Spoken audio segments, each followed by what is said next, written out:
This is the Meerkats exhibit at the Tulsa Zoo.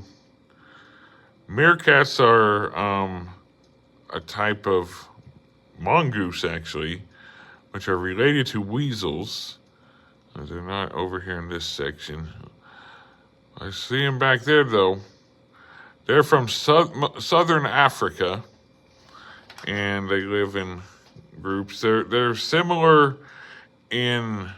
There's a little statue of one, and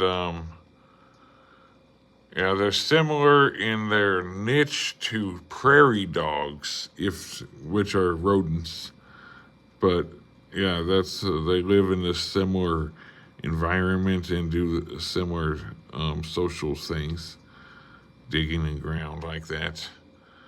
So, anyway, I'm Matthew the Wanderer. Until next time, oink y'all.